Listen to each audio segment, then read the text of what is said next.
Coming up on Tech News Today, Britannica quietly wins the digital transition. AT&T tries to silence a small claims winner, and why Google has become too corporate, according to a Microsoft employee. All that and more next.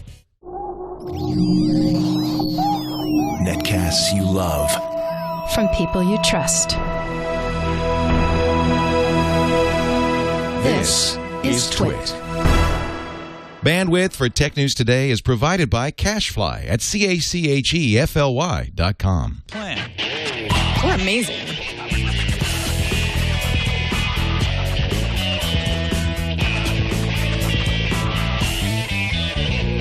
This is Tech News Today for Wednesday, Pi Day, March 14th, 2012. Unless you're in Europe, then it's 14 March 2012, and it's not Pi Day, so don't eat any pie. Tech News Today is brought to you by Netflix. Watch thousands of TV episodes and movies on your PC, Mac, iPad, iPhone, or TV instantly, all streamed directly to you, saving you time, money, and hassle. For your free 30-day trial, go to netflix.com/twit. Welcome to Tech News Today. I'm Tom Merritt. I'm Sarah Lane. I'm Iyaz Akhtar. And I'm Jason Howell. And joining us today, Randall Bennett's back on the show. Welcome, Randall. Hey, thanks. Good to be back. How's it going, man? Good to have you back. Well. Are Yeah, you it's been a enjoying while. Pi Day? I am. Not as much as you guys are, though. I see you have those pies We do centrally have located. a parade of pies Yes. in the TWiT studios today. Because we are A conveniently pie located. raid, if you will. Parade, thank you. Because we're near the Nice. Petaluma Pie Company. It is. It makes It's like awesome right down the pies. block. Oh, I'm yeah. waiting for Tau Day, personally. And so. Jordan ran out and got us like, I don't know, 30-some, like literally 30-some On pies. a directive. Yeah. Just what I needed coming back from eating barbecue in Austin for 4 days. But you was know a what? big old pie. If you're in the rest of the world that doesn't put the month first, don't have any pie. You don't get fine. a pie That's day. fine You with get to have like 143 of something. Exactly. Good for you guys. 14-3 day for you. You can enjoy the fact that Sir John Herschel used the word photography for the first time on this day. You know, and I do go. enjoy that. Go take a picture. Let's Take a picture of a pie. let's start off with the story of Matthew Spacciarelli, if that's how you pronounce his last name, who won that $850 in small claims court against AT&T because of the throttling of his unlimited data plan. AT&T reached out to settle. Now, there's a little he said, she said here. AT&T says that Matthew reached out. Matthew says that AT&T reached out. And we first heard about it on Twitter when Matthew wrote, "Looks like AT&T is threatening to cut off my service if I don't sign a confidentiality agreement to talk about settling. I thought I won." AT&T clarified that Spacciarelli's service would only be terminated if he agreed to the settlement that they were proposing and violated the signed agreement, the NDA, that would then go into effect. Because it's normal when you have a settlement case to say, look, our terms will be confidential and you can't talk to anybody about them outside of our confidential discussions. However, he posted the letter up, and the letter opens up by pointing out that they believe he was using an unauthorized tethering device, and therefore he's in violation of the terms of service. And so they could cut him off at any time. But they don't want to do that. They're good guys at AT&T. So why don't you just talk to us, and we'll settle this all, and we won't cut you off. Well, so, okay, they owe him $850 right now. AT&T can go ahead and appeal this in small claims court the way you would, like any other sort of appeal. But instead, they want to settle for, as of yet, undisclosed amount, but I assume more, so that he not only shuts up, but takes off stuff offline, which is currently online, which explains to other people how that they could also sue AT&T in small claims court and get their $850 settlement, correct? It was nice speaking with you yesterday. Notice you've been tethering. Be a shame if anything happened to your plan there, Mr. Spacciarelli. Okay, Maybe we should talk. Wait a second. Okay, I don't know how this attorney speaks. Maybe he does. Maybe Jason M. Frank That is does my sound dramatic. like that. That is my dramatic But interpretation. I'm looking at this letter, and the reason why AT&T knows that this fellow tethered is because that came out in the court case. So he admitted to that, and Yeah, that is a violation. They could cut him off right there, and they didn't. So looking at this thing, I was reading the letter, and it looks like it says here, you agreed that we can engage in further discussions on a private and confidential basis. Now, and it continues. Well, that's what they say. He didn't say that.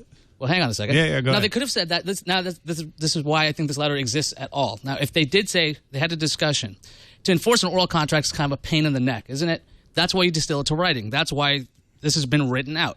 The other thing is, Matthew wrote on his Twitter, looks like this is happening. If you read the letter, he doesn't have counsel. He should really get a lawyer to read this letter, so then he can kind of know what's going on, because this isn't as evil as it sounds.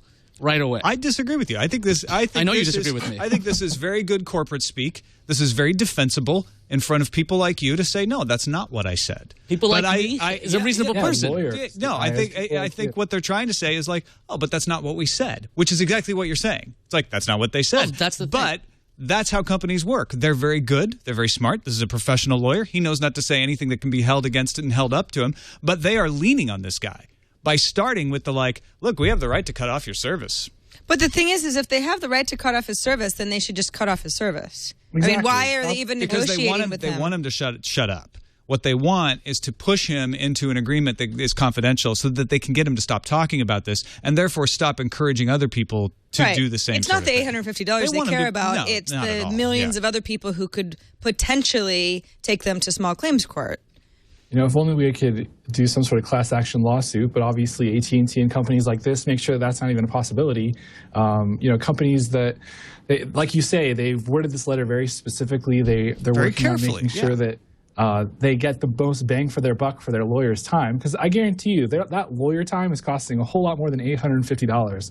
They're trying to make sure that this doesn't blow up into some, bigger PR fiasco slash. What I'm laughing about is how the alternative. Sorry to cut you off, Randall. The alternative is you're saying that there should be a poorly written letter by a lawyer, and I'm like, well, this is AT&T's attorney. So clearly, don't lead with, hey, we're going to cut off your service unless you sign this agreement. They said, it was nice speaking with you yesterday. As we discussed, I was representing AT&T. You indicated that you are not currently represented by counsel, but you will notify me if the situation changes. That was all CYA.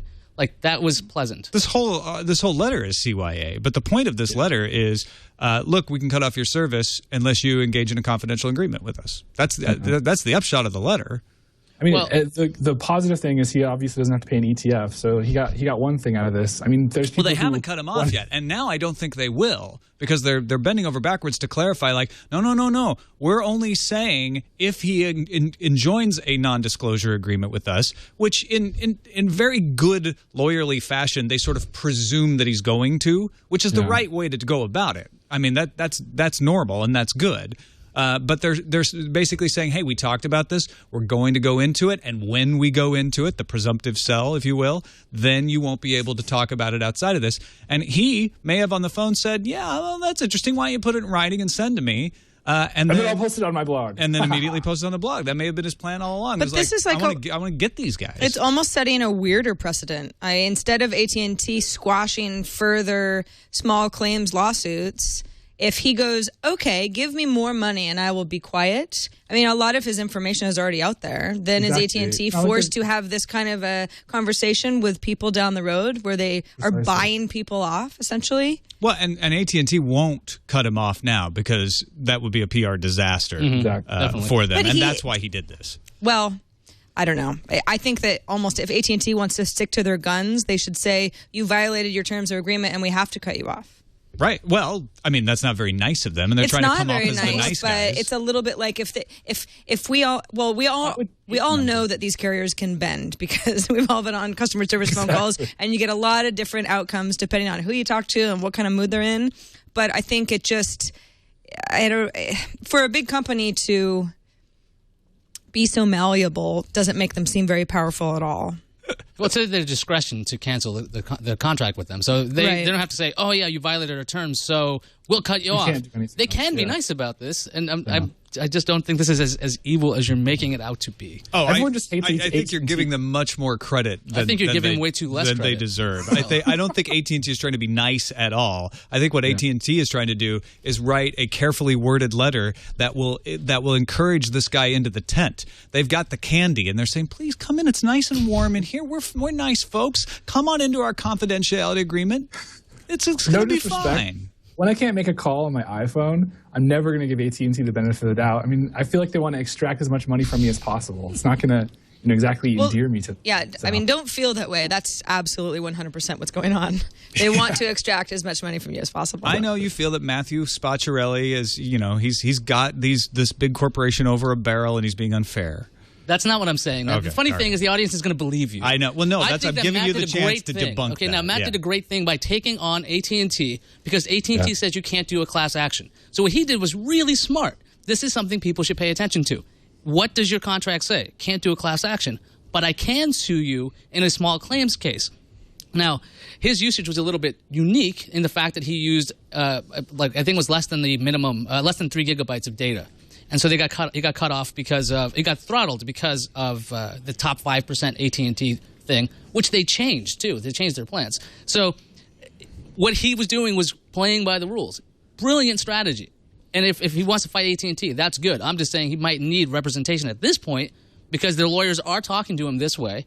And he seems, I want to say a little, might not be reading this as carefully as a lawyer would. That's all. But Got it. Go get a lawyer. Because small claims, you don't need a lawyer. And that's cool. But maybe here at this point where you have this kind of PR disaster that could happen to you or AT&T, I mean, he could extract money out of AT&T. But Spacciarelli doesn't care about a PR disaster but for him. He can become something huge for himself. I see. He has an opportunity here. But then he has to play by their rules. And I think what he's doing, which is smart, is saying, you know what, I'm not going to take representation because I don't want to win a court case against them again. I want other people to win court cases. And he's using this to promote publicdemand.com with a K, which is a place that's trying to help people file their own small claims against AT&T. So he does want the publicity out of it. And I think he played them. I think on the phone he probably was very non-committal and made it sound like he was open to some sort of NDA. If they'd just put it down in writing, he'd review it. I bet he said something similar to that. And then sent it right to Associated Press. And as soon as they sent it, he put it up. We'll settle this with Pi later to decide they should all who's have right. Pi. Yeah, if everyone I would promise just you eat guys will pie. feel better if you just started eating pie. It's the only way. There'll be no more squabbling at all. However, you know who needs some pie right now is James Whittaker, right? James Whittaker decided to put up a post on a Microsoft blog. He was the engineering director for Google Plus and now is a web futurist, whatever that is, at Microsoft. And he explained why he left Google. Now, the short version of his post, and in Microsoft fashion, is very long. It says, it's Page's fault. Larry Page came in, changed the culture of everything, and it's horrible. He called Google under Eric Schmidt a company that empowered its employees to innovate. Ads were always in the background and encouraged an entrepreneurial attitude with its employees and with awards. And things like Gmail and Chrome came out of Schmidt's Google. 20% time. It was a land of opportunity. Right, and there was with milk free and lunch. honey. Actually, there's free lunch every day there. Under Larry Page, though, social became the focus at the expense of things like Google Labs. There's a great quote here. He talks about Google Plus. He says, of the name, it was an ominous name, invoking the feeling that Google alone wasn't enough. End quote. So hence the plus. Whittaker says that Google Plus failed to win away users from Facebook as well. There wasn't like a mass exodus like they wanted. And apparently the reason why Page went so social-centric, I guess, it says that Page kind of felt wronged, that companies were willing to give themselves second billing to a site like Facebook with their URL, like facebook.com/Nike, when they would never do that for Google. And that's why he went that way. And a nice end quote here. The Google I was passionate about was a technology company that empowered its employees to innovate. The Google that I left was an advertising company with a single corporate mandated focus. And so I went to Microsoft. Exactly. Well, he didn't say that last part, but he did go. But he did go to Microsoft. That's where he ended up. And he's writing on the he's writing this on the MSDN blog. So take that into account. I mean, all of this fits the facts. We know that Larry Page came in and made Google more focused. That they've started charging for APIs that they didn't charge. I mean, none of these facts are wrong. But if he really felt like, oh, you know what, I don't want to be in this organization, this kind of atmosphere anymore, is Microsoft the place you would logically turn to? Yeah. Well, I think go ahead, Randall. Oh, there's two things to me. I mean, one, Microsoft is actually showing some promise. You look at things like Windows 8, they know that their days are numbered if all they stick to is Windows, right? So I do think Microsoft has some product potential. But that being said, the bigger thing here is I think Larry Page switched everything up because of his little chat with Steve Jobs. He needed to figure out who Google was going to be when it grew up, right? And there was all these different projects out there, all these different self-driving cars, and you have Google Maps and Chrome and Gmail. Sure, those are great. But then you have a lot of other edge case 20% time projects that actually started to get some budgets. So I think to me, Larry Page's focus is a lot more corporate. It is a lot more focused.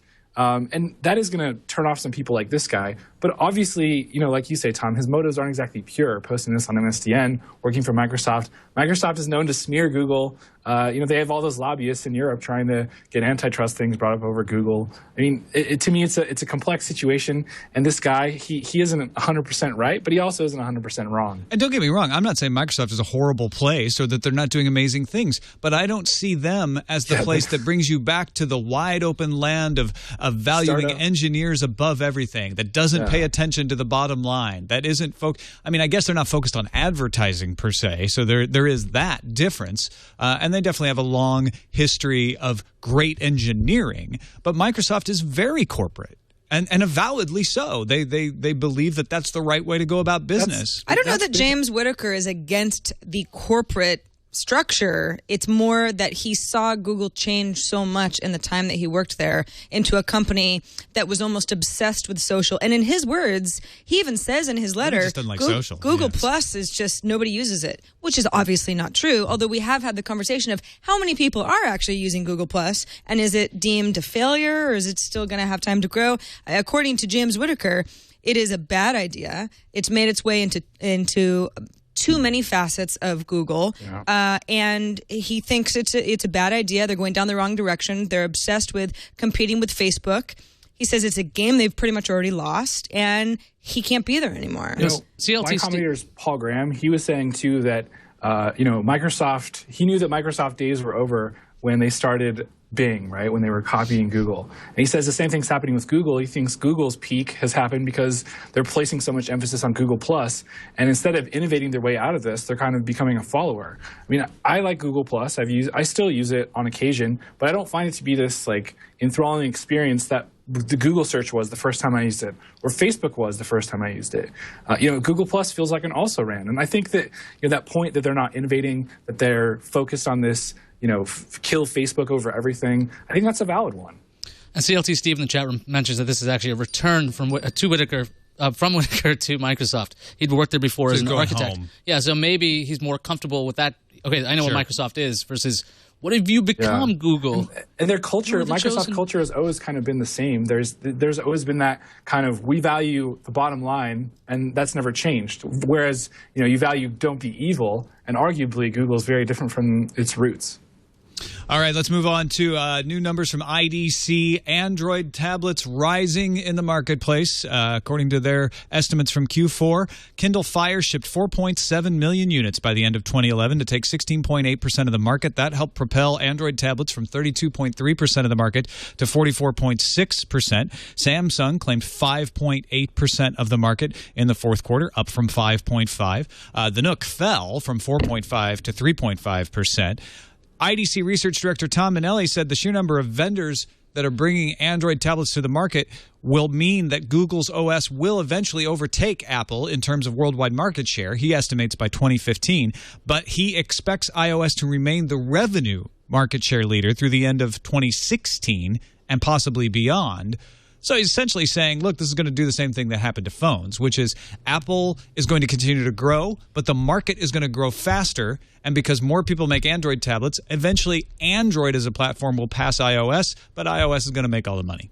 It's just going to happen again in tablets instead of happening in phones. You guys agree? Yeah, it makes perfect sense to me. And in fact, if I think it's 2012 now and right at the beginning, 2015, Android having more market share in the tablet market than iOS with a bunch of different vendors, a bunch of different brands. I almost think that could happen sooner. But then again, I think to compare tablets to phones is a little unfair because people sort of need a phone more than they need a tablet. A lot of people have both, but I think many more people will have a phone rather than just a tablet, no phone. Yeah, my reasoning is even a little bit different from that. I think that you look at the iPad, and a lot of people who are buying iPads are buying that baseline model, which is Wi-Fi only. And you figure, okay, phones are inextricably tied to their carrier, right? You have to have a carrier to have a phone, which really limited iOS's growth in the early days because it was just AT&T. Now, as we've seen them go on to Sprint and Verizon, the iPhone has become a really big seller. And I figure, it's not that I disagree with his point that, the sheer number of Android tablets will make it so that Android's the overall share leader, but I just don't think it's going to happen the same way. I don't think it's the exact same scenario. And to tie it directly, you can buy an iPad without having a plan. There's no reason that anyone who wants to couldn't go out and buy an iPad. So I think that they might have a little bit larger lead for a little bit longer. And especially, I used a Lenovo tablet this morning. The big peg was a pressure-sensitive pen, right? That was their big deal. I haven't found an Android tablet, though, that rivals the iPad yet in terms of experience. And I think that put together, well-done experience that the iPad has is going to extend its market lead. And without carriers to tether it down, I just don't think it's going to be, this by 2015, all of a sudden iOS will be below 50%. So. All right, let's take a quick break and thank our sponsor, Netflix.com. I'm going to make this very simple for you. If you would like to support Tech News Today and you would like to watch unlimited amounts of movies and TV shows streaming over the internet on pretty much any device you can think of, go to netflix.com/twit and do that for 30 days for free. Free trial, netflix.com/twit. If you're already a Netflix subscriber, tell someone who isn't who might want to try this out. Netflix.com/twit. We thank them for their support of Tech News Today. A mile marker sort of day, thanks to Encyclopedia Britannica today. Yeah, they're a moderately successful company. They've had a 244-year run. But they've decided to... Quarter of a millennium. Sure, that's okay. yeah. They were actually... First Encyclopedia Britannica was printed in Scotland in 1768. Publication of the very first 3-volume, first edition, was completed in 1771. And since then, 7 million bound sets of 32 volumes, priced, at least in modern times, at $1,400 each, have been sold. They've done very well. But they've decided to retire their print version of Encyclopedia Britannica. And there's been a lot of buzz online. Oh, it's the end of an era. People are so sad. They remember looking at volume 13 to read about the science of frogs back in the day. But it turns out that Encyclopedia Britannica, they're fine. They want everyone to know that they're doing quite well. They say, listen, the print edition, it's pretty expensive. It only represents 1% of all of their sales. They also have subscription versions. Many people might be more familiar with either the online Encyclopedia Britannica, which is exactly the same thing as the print version. It's just digital. That's a $70 per year subscription. They also have an iOS app version, which is a $2 a month subscription. Even those altogether only make 15% of their sales. The majority, their other 85% of their sales, come from extra educational products, online learning tools, that sort of thing. So they're kind of saying, listen, we're just going the way that we should be going. We're not making money off of these books. They're obviously expensive to make. They take up a lot of space. Everybody's buying ebooks anyway. It just makes sense for us. And actually, there's on Encyclopedia Britannica's site, they actually have put together a really interesting timeline, which shows how forward-thinking they've actually been as a company, much more so than you think. Instead of trying to legislate their business model, they have continued to adapt their business model to stay ahead of the game. They have basically quietly been the model for almost all print media since 1981, when they created their first digital encyclopedia for LexisNexis. That was a long time ago, and that's, after a decade in the 70s of figuring out how to do that. In 1989, they introduced Compton's Multimedia Encyclopedia on CD-ROM. You might have remembered that version. In 1994, they had the first encyclopedia on the internet. That was before most people had even heard of the internet. In 2000, they had their first mobile version for the Palm 7. In 2000? That's right, in 2000. Yeah. And even in 2006, they had over 50% of their revenues coming from their digital products. So they saw the writing on the wall a long time ago, and they finally have decided to move over completely digitally because it works for them. And it's not a desperation move. Not at all. 1% of sales are the print edition. 1%. It just doesn't make sense for them to print it anymore. It's not oh no, the market's crashed, and so we have to desperately figure out some new business model and stop printing because it's the death of print. They're not going to Congress saying, you need to, give us subsidies to keep printing encyclopedias. You need to outlaw Wikipedia. You need to pass laws about hot facts that will prevent people from stealing facts from our encyclopedia. No, what they're doing is competing with the internet on the internet's terms. And saying, hey, you know what? Wikipedia came along and made it really easy to get free facts, so we're going to make parts of Britannica free so that we can compete with them on their terms, but charge for the things that are actually valuable above and beyond what Wikipedia can provide. And you know what? It has worked for them. Yeah, in fact, this is good timing for them because usually, for anyone who's familiar with the cycle of new editions of the encyclopedias. They usually come out every 2 years. 2010 was the last year, and they say, listen, at least at the time of their announcement, they said, we've got about 4,000 copies of the 32-volume set left. We're not going to go ahead with the 2012. We're just going to sell the rest of those 4,000. I assume by now a lot of those 4,000 are spoken for because people want that sort of the last chance they have to buy the set of encyclopedias. But that's, makes perfect sense for them. And by the way, because they're trying to raise awareness for all of the suite of products that they do have and some that they charge for, everything at Britannica.com is free for a week beginning today. So you can go ahead and see what they've got to offer, and some of the stuff might be worth a subscription at a later time, but at least try them out for a week. I think this is good. Yeah, go ahead, Randall. I think someone at Encyclopedia Britannica was actually reading the Mayan calendar probably 200 years ago. And they actually timed it just right. So that 2012, they're like, we're not going to print anything anymore because, why not? So this has been a plan all along. It was the editor of the Mayan calendar section of Encyclopedia Britannica. Like, guys, brilliant. Got some news If here. only the newspaper industry was this forward-thinking. Figured out, okay, wait, what's going to happen? Oh, no, we can put everything up for free, and everything will be free forever, right? And we'll be able to make money somehow.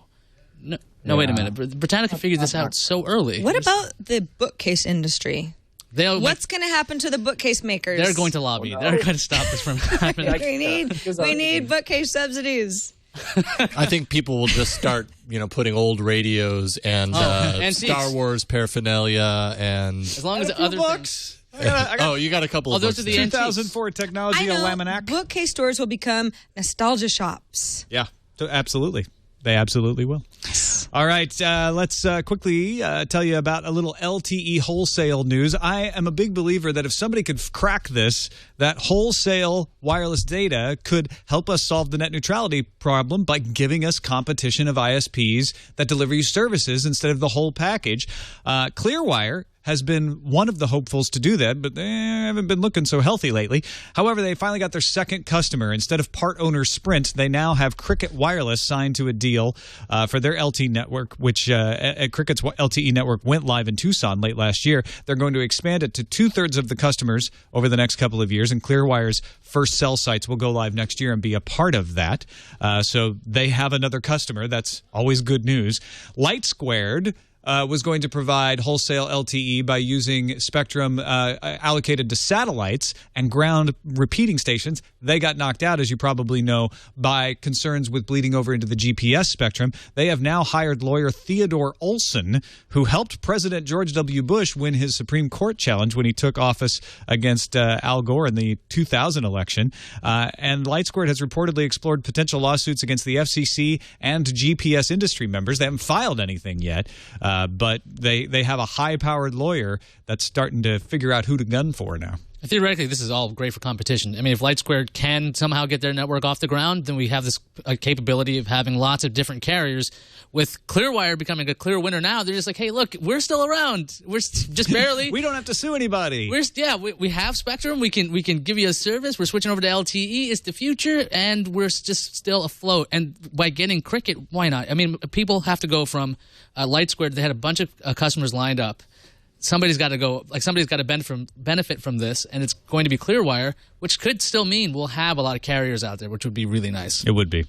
Now, on the opposite end from the Encyclopedia Britannica story, Carrie Sherman, CEO of the Recording Industry Association of America, speaking at the Association of American Publishers annual meeting on a panel called Content Industries in Digital Transformation. I don't see anyone from Encyclopedia Britannica on there. That's too bad.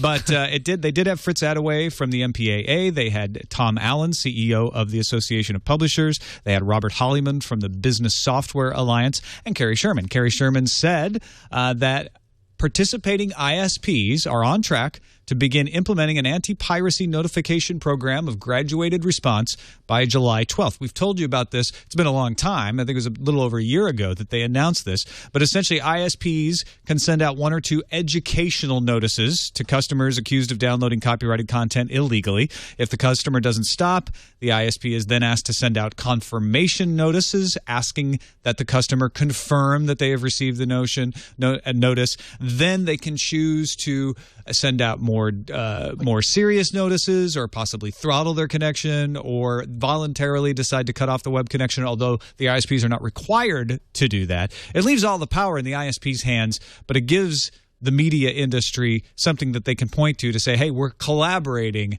with the industry to crack down on these pirates? Okay, so I get Comcast. Comcast has a obviously vested interest in fighting piracy. But what other ISP has a direct... Time Warner Cable, there's another one, right? So those are two that I can think of off the top of my head. Verizon. They both AT&T operate Verizon gets a little bit flimsy for me because they don't have a content arm, right? Yeah, they do. AT&T Uverse.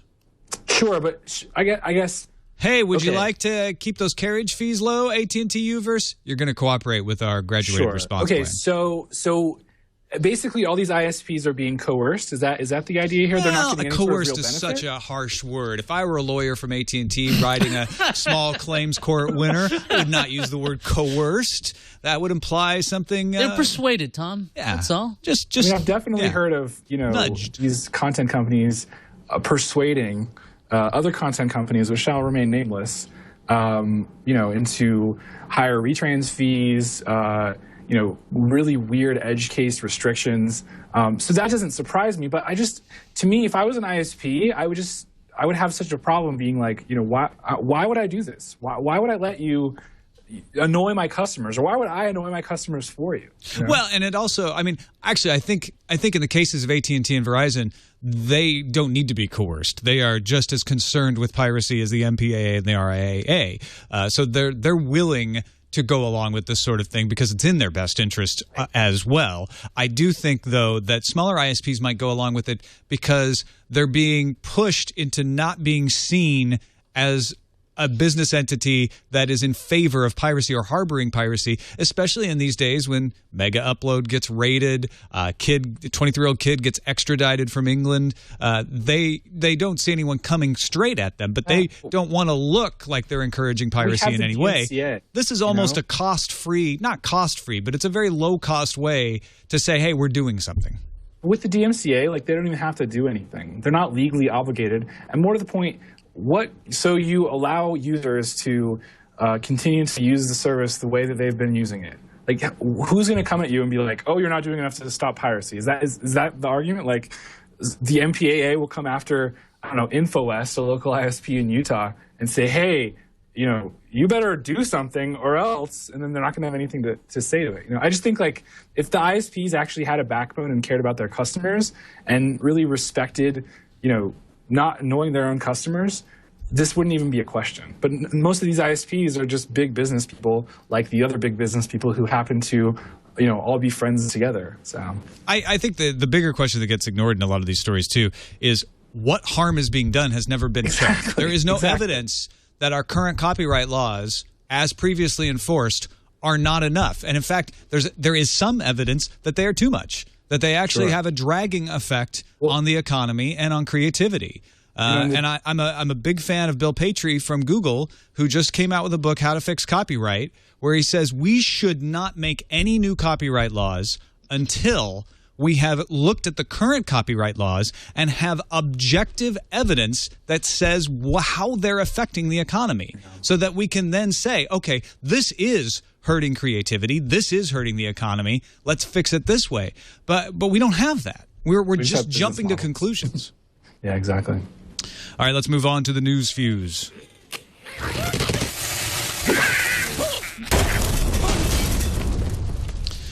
The Department of Justice has determined that AU Optronics is guilty of fixing prices for TFT LCDs. That's LCD TVs, folks. AU Optronics and its U.S. subsidiary made over $500 million from price fixing. The scheme lasted for 5 years and affected Dell, HP, and Apple.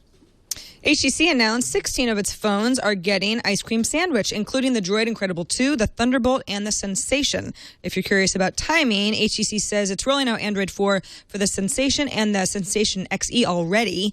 The Sensation 4G and XL will get the update next. Unfortunately, we don't have any hard dates yet. They have to work with carriers to get everything out. Speaking of carriers, Big Red Verizon's about to get bigger. Verizon Wireless announced that it's doubling the number of LTE markets it has from 200 to 400 by the end of the year. Dow Jones Newswire says that any upcoming smartphones from Verizon will be LTE capable to get subscribers off of their 3G network. The full list of where you can get LTE, not LLTE, but LTE, is at verizonwireless.com/LTE. I want LL Cool. Long. Ladies love the term evolution. A federal judge decided he's seen enough of Righthaven and ordered the company to forfeit all copyrights and other intangible property to settle its debts. If you've blocked out memories of Righthaven, we don't blame you. It's that company that sued a lot of blogs and sites that posted content from newspapers without permission, whether it was fair use or not. Righthaven will have to auction the 278 news articles it holds the copyrights to. Sorry, little troll. Go for Poor it. little troll. I'm thrilled that these trolls are dead. Me too. I don't really like trolls, actually. Well, this one particularly. Yeah, it's a bad troll. The New York Times is reporting that AOL has laid off 40 employees from its AOL West Coast team, which is mostly the AOL Instant Messenger team. They took most of the damage. An AOL employee says the unit now comprises of just support staff only. AOL has pulled in $50 million annually from AIM, which sounds like a lot, except that $25 million of that was used to pay off the unit. Amazon bolstered its Prime Instant Video lineup by adding shows from Discovery. Amazon is touting titles like Dirty Jobs, Whale Wars, and my favorite show, Say Yes to the Dress. Yes. The deal builds the Amazon Prime catalog to over 17,000 titles in total. Dante Deers knows to secure his Android phone, so he used a pattern lock. This isn't making the FBI too happy because it would like to access Mr. Deers' phone. We should probably mention that Deers has already been sentenced to prison for starting and running a group called Pimpin' Hoes Daily. He is, in fact, legally a pimp. Not legally operating as a pimp, but legally determined to be a pimp. The FBI tried patterns to unlock, but ended up locking the phone, and Google account credentials are necessary to access the device. The FBI is now asking for a warrant to be served on Google to get user data, web behavior data, all texts, and more. Yes, it's hard out there for poor Dante Deers. At South by Southwest, Pinterest CEO Ben Silbermann announced that Pinterest profile pages are getting redesigned and a rollout is coming soon. Influential user content will be displayed more prominently, and an iPad app is coming, although Silbermann has not given a release date yet. The Nokia Lumia 900 has been assumed to be arriving around April 18th, but a user at The Verge's forum posted that AT&T will be launching the Lumia 900 April 8th, but that date is tentative. The person claims to be an assistant manager at an AT&T store in California. He says to expect only black and cyan options and a white version if the phone sells really well. Let's move on to the randomizer. Randomizer. Now, because of the power shortage following the tsunami in Japan last year, lots of vending machines were left useless and unable to vend the endless number of products that Japanese vending machines have. You can get anything in a vending machine in Japan. Literally. Clothes. You can even get a vending machine. Girlfriend. I think you probably can. So Sanden, a manufacturer of vending machines, has come up with a solution, a machine equipped with a crank dynamo for use in emergencies. In case of an outage, you just turn the crank 70 times to generate enough power for the machine. 20 seconds later, it'll be able to vend up to 7 items before running out of energy. I'm sorry, if you do the 70 cranks, your thing should be free, and the other 6 people should pay. I would do this with my fuel band arm. Yeah. And I'd get... Absolutely. I would get... Nice. Does it have to be done within a certain time period, the 70? Can you switch off like a team? Yeah, I bet you could. The way these dynamos usually work, it just needs to be continuous. Yeah. The first thing I think of when I'm in an emergency is, man, I need that vending machine goodie. I need a Hello Kitty. I need a soda now. I need a can of vending machine coffee to get me through this horrible accident. In a more serious thing, like if you're trying to get water and stuff, and places are shuttered up, they're shuttered, and you're like, they're in that machine over there. I'm going to. I think it's instead of breaking the glass to get at it. I was thinking about that. Wait a minute. You probably will in an emergency situation. I'd be like, I'm going to do like a public decorum right now. It's like, no, I'm going to bust that open and take the stuff out. But it's not that hard to crank the thing. It's cool. It's exercise. I like dynamos just fine. Yeah, I think in an emergency situation, what I need next is exercise instead of water. What's on the calendar there, Sarah? Tom, I'm glad you asked. Web TV service Aereo launched today on schedule, despite ABC, CBS, NBC, Fox, PBS all filing lawsuits against it, claiming copyright infringement. CNET is reporting that a court proceeding on May 28th will address the broadcaster's preliminary injunction request And if it's granted, Aereo service would at least be suspended while the case plays out in court. But as of now, they're up and running. The new iPad is going to be available at all Apple stores at 8 a.m. on Friday, March 16th, but it will also be available at Best Buy, Radio Shack, Sam's Club, Target, and Walmart. So you got a lot of choices there. Machines? No? Wouldn't that be nice? Maybe in Japan one day. Yeah, probably. They would have to be padded, when it falls. Actually, Best Buy machines do have weird Apple products in it, like at the airports. Maybe. Yeah, but never the ones I need. Exactly. It's like the 7th generation old shuffle. Microsoft is launching Windows Phone Tango in China on March 21st, which is sort of strange because the HTC Titan, which is known as the HTC Triumph in China, also already went on sale, and it's running a Windows Phone Mango as well. It's also the first official Windows Phone in China, so I think it's more of a press awareness, let everybody know what's so great about Tango type of a thing. The Oink website and service is shutting down. That's from Kevin Rose's team, Milk. It was their first product. You'll be able to download all of your content by entering your username and password at oink.com. I already did, and within about an hour, I had a zip file in my email. Convenient. Which, Very nice. I sent to Dropbox and Data worked out really well. Well done, Kevin. Yeah, Rose. you've got a lot of pictures and stuff that you might have to uploaded. shut it down, but they're doing the right thing. Good job. Exactly. They made it extremely easy to get the data out of there. And finally, Oracle's patent and copyright suit against Google. This is going to determine whether Java-based code in Android violates patents that are owned by Oracle, is going to start on April 16th. Let's check what's incoming. Incoming message. Got a couple voicemails to play before we get out of here. Great voicemails. Thanks, everybody, for sending in the good stuff, whether you email a file or send it by your voice at 260-TNT Show. Our first one is in defense of internet-connected coffee makers. Let's listen to the rhetoric. Hey, folks. Listening today when you were talking about the new ARM processor, somebody or maybe a couple people mentioned that they don't want an internet-enabled coffee maker, and I beg to differ. I think you do. What everybody doesn't want is to know that it's internet-enabled. SSHing or pointing a web browser to a coffee maker is a stupid geek trick that only is interesting a couple times. But I want mine to reach out to an NTT server to get the current time, to know what time zone it's in so I never have to set it again. Or even better, I want to talk to the personal assistant in my phone and say I have to get up at 5:15 and have it reach out to my internet-enabled alarm clock and set the alarm and my internet-enabled coffee maker so my coffee comes on in the morning when I wake up. Anyway, just figured I'd clarify what you really want. Keep up the good work and love the show. Bye.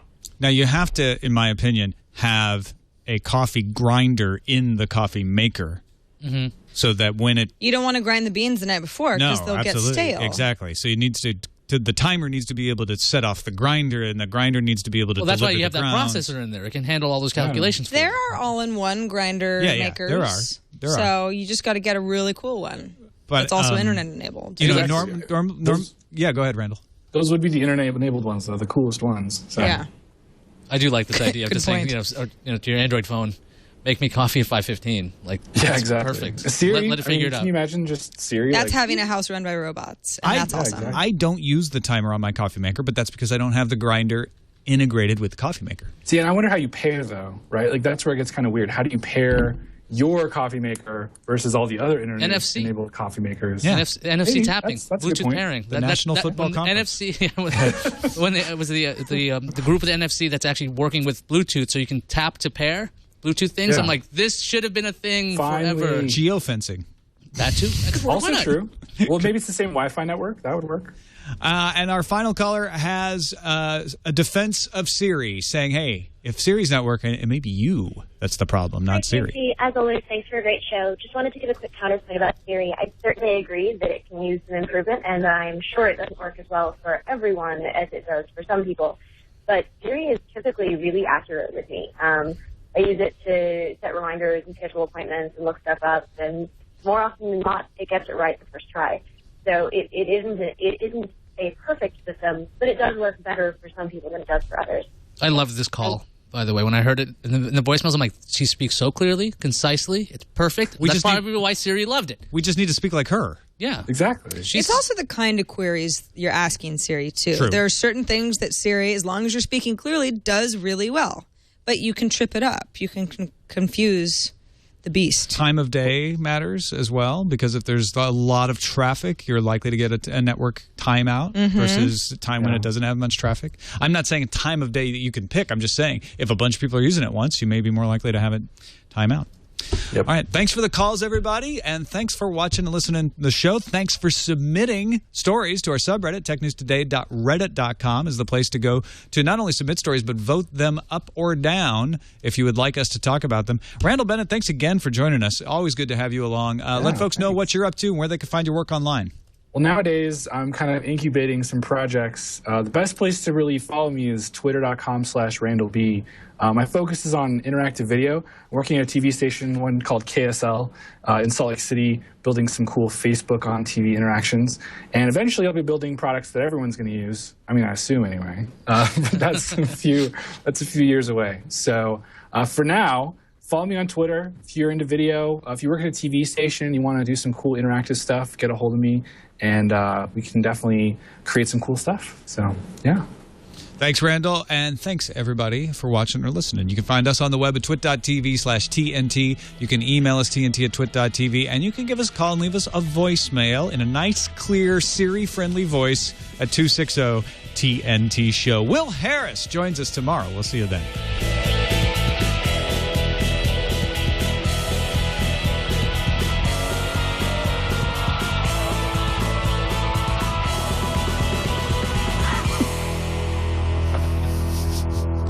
I like Jason. The roundabout. You had the neck thing going. I had to at least. That was like we were having like a neck breakdance battle. You do break your neck dance. A neck off. A neck off.